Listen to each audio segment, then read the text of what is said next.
Salut l'équipe, j'espère que vous allez bien. Aujourd'hui on se retrouve pour un nouveau petit WOD, un WOD qui sera for time pour aujourd'hui. On va donc avoir 5 tours à faire de 10, 20 et 30 répétitions. On commencera par 10 box dips, donc on viendra faire des dips entre deux chaises ou entre deux tables, peu importe. On enchaînera avec 20 jumping jack et on terminera avec 30 box jump over.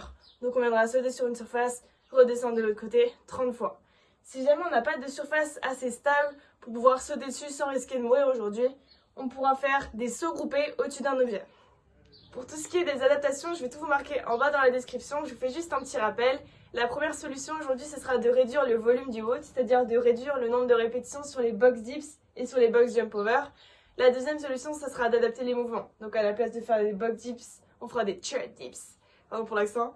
Et à la place des box jump over, on viendra faire des box step up tout simplement. Ok les fourmis, donc on va voir le premier mouvement du WOD, les box dips. Donc pour les box dips, vous allez avoir besoin de deux surfaces, comme deux chaises par exemple. Donc soit en vous appuyant sur l'assise, si elle est assez haute pour faire les dips, soit sur le dossier. Si vous appuyez sur le dossier, je vous conseille d'alourdir un petit peu l'assise pour éviter que la chaise bascule.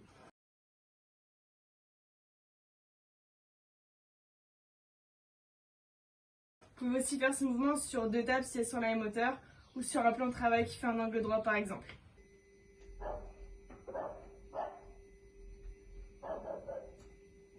Donc pour le dips, il va falloir passer les deux surfaces de manière à ce que les mains soient un peu plus larges que la largeur des épaules, les poignets alignés avec les épaules.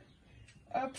Et il va ensuite falloir fléchir les coudes vers l'arrière et non vers l'extérieur, vraiment vers l'arrière, jusqu'à ce que les coudes soient à peu près au niveau des épaules, puis repousser dans les mains jusqu'à une extension complète des coudes.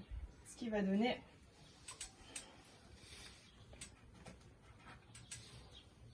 Si jamais les dips sur les chaises c'est un petit peu compliqué ou vous sentez que vous ne restez pas droit pendant toute la durée du mouvement, on viendra faire les dips avec les mains surélevées. Donc comme pour le mouvement précédent, on va venir aligner ses poignets avec ses épaules, on va venir fléchir les coudes vers l'arrière, on descend, puis on remonte. Si c'est encore un petit peu compliqué, on va simplement venir fléchir les jambes, et pareil, on descend, et on remonte jusqu'à l'extension complète des coudes. Ok, donc le deuxième mouvement du WOD, les jumping jacks. Donc on part à bras le long du corps, pieds collés, on va venir écarter les bras et les jambes en même temps, et on revient. On fait attention, comme d'habitude, pas les genoux qui partent vers l'intérieur, vraiment on pousse les genoux vers l'extérieur pour éviter de se faire mal. Et enfin, le dernier mouvement du WOD, les box jump over. Pour ce mouvement, vous allez avoir besoin d'une surface de type table basse qui va vraiment être assez stable vu qu'on va devoir sauter dessus. Donc le but, ça va être de sauter et de traverser la surface. Donc soit de face, en faisant attention à ce que les genoux ne rentrent jamais vers l'intérieur et à vraiment être souple, bien amortir le choc, soit sur le côté.